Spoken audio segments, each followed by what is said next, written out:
Bismillahir Rahmanir Rahim. Assalamu alaikum wa rahmatullahi wa barakatuh. I'm Rahman Ayyaz, a freelance journalist based in Silicon Valley, California. Honored to be here with Professor Dr. Ahmed Qadri, continuing our series, Muslims Living in the Western World, Their Problems and Solutions. Inshallah, today we'll be addressing a question that I think a lot of people have in their minds. With so much information readily available online, how can youth find authentic Islamic knowledge today? Dr. Qadri. Bismillahir Rahmanir Rahim. This is the most important question, and we must trust that Islam has solved every problem, including this problem, and this is problem of the contemporary world. Never accept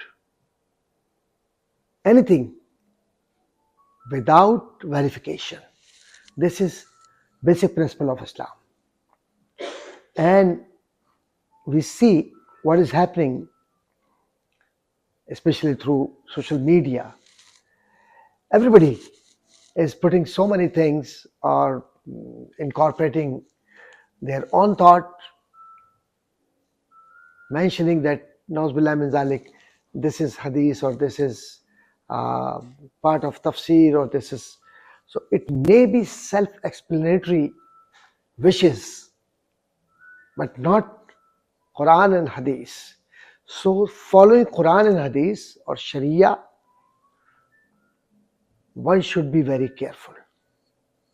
So every communicated words, sentences or references cannot be rechecked by you, because most of the people, they don't have access to actual Arabic books.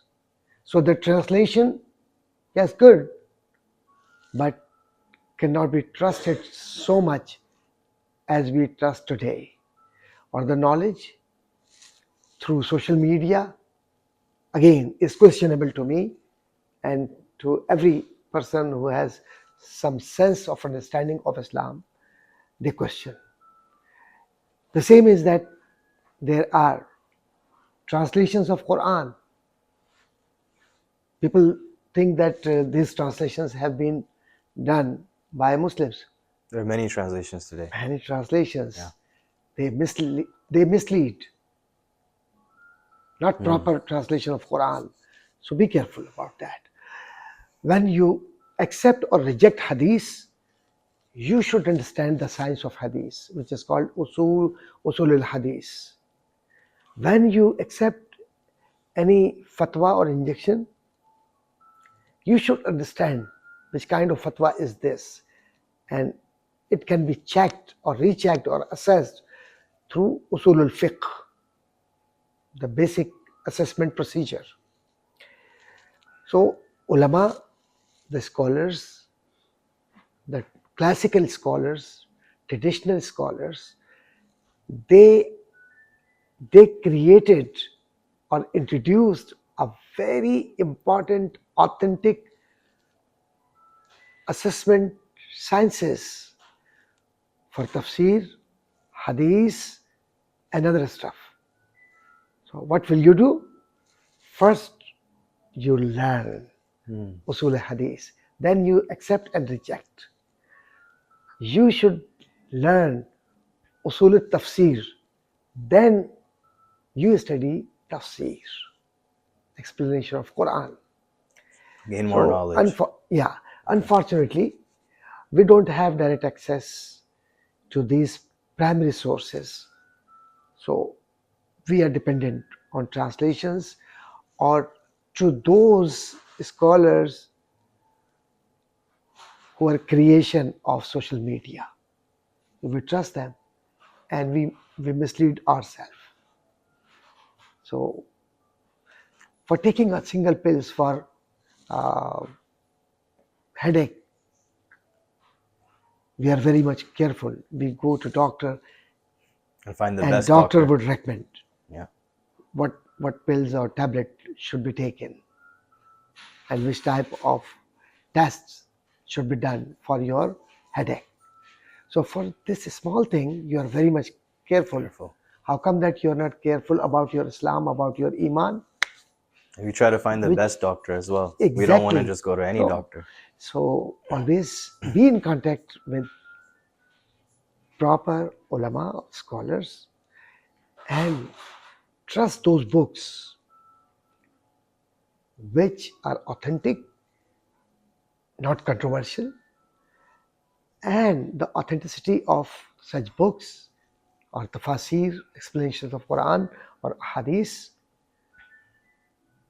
must be done.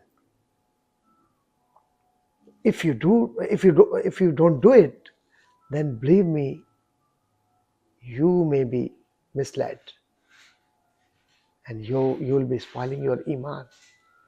Sometimes some scholars, they refer Quranic ayat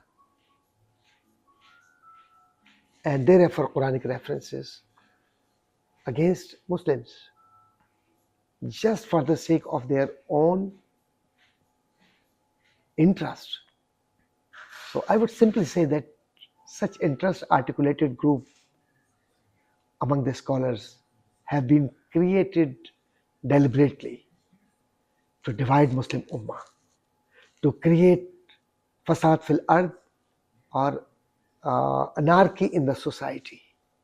So be careful about that, because Quran teaches وَاعْتَصِمُوا بِحَبْلِ اللَّهِ جَمِيعًا وَلَا تَفَرَّقُوا. So it does not separate a Muslim from other Muslim. It unites. So literature review, and especially literature trust, should be a part of your studies, a part of your knowledge, and you will have to have a scholar in your life who would guide you properly. Like your doctor, your lawyer is needed in your society, There in should your be a life. trusted source, right? Exactly, Someone the that you scholar can go to. would tell you what is right, what is wrong. Then, and the scholar should be trustworthy, not anybody. No. Any Yeah. question? No, I think that clears up a lot of maybe misconceptions or previous assumptions that people might have about just going on social media or Yeah, going on the yeah. internet and just following Yeah. any scholar that tells them whether something's halal or haram or something they should do or should not do.